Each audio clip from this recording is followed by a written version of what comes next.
পৌষ মাসের শেষ দিন মকর সংক্রান্তি বলে। আর ওই দিনে হিন্দুদের ঘরে ঘরে পিঠে পায়েসের উৎসব হয়। প্রায় প্রত্যেকটা হিন্দু ওই দিন পিঠে পায়েস খায়। এই পিঠে পায়েস খাওয়ার যে প্রচলন, এ নিয়ে একটা পৌরাণিক কাহিনী আছে। সেই কাহিনীটা ছোট্ট করে আপনাদের কাছে নিবেদন করার পরে মূল কাহিনীর মধ্যে ঢুকব। পুরাকালে নারায়ণের সঙ্গে দেবী ধরিত্রীর মিলন হয় এবং তিনি গর্ভবতী হন আষাঢ় মাসে। অম্বুবাচীর সময়টা আষাঢ় মাস থেকে, আর পৌষ মাস হচ্ছে 7 মাস।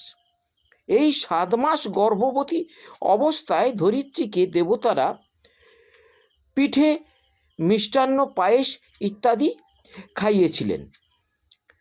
সেই থেকে এই পৌষ পার্বণে পিঠে পায়েস করা হয় এবং 7 ভক্ষণ নিয়ম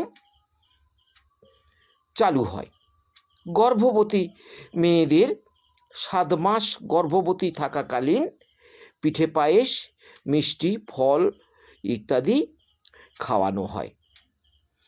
এই হলো সেই যুগে 7 ভক্ষণের কাহিনী। বর্তমানে এই যুগে 7 ভক্ষণ কীভাবে চলছে সেই কথাটা এই ভিডিওতে বলবো।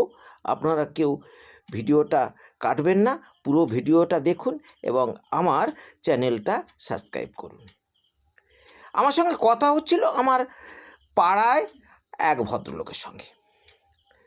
তার স্ত্রী গিয়েছেন তার শালির সাত খাওয়াতে, স্ত্রীর বোনের সাত খাওয়াতে, 7 ভক্ষণে গিয়েছে।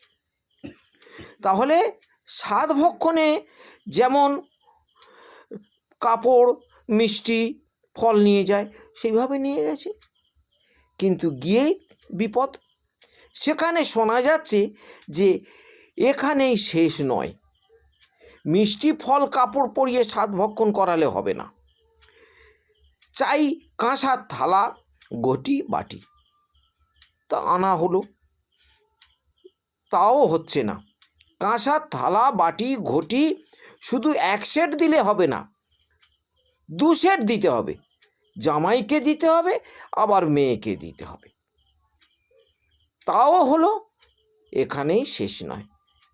এরপরে বলা হচ্ছে যে কাপড়ের যে সেটটা, সেটা শুধু মেয়ের দিলে তো হবে না, জামাইকে দিতে হবে, জামাইয়ের মাকে দিতে হবে এবং ওই বাড়ির মধ্যে মাতৃস্থানীয়া যারা আছেন তাদের প্রত্যেককে এই কাপড়ের সেটটা দিতে হবে। ভদ্রলোক যখন বলছিলেন আমার হাসি পাচ্ছিল, কিন্তু হাসতে পারলাম না, কারণ ভদ্রলোকের মুখের দিকে তাকিয়ে মনে হলো তিনি কিছুক্ষণের মধ্যে কেঁদে ফেলবেন।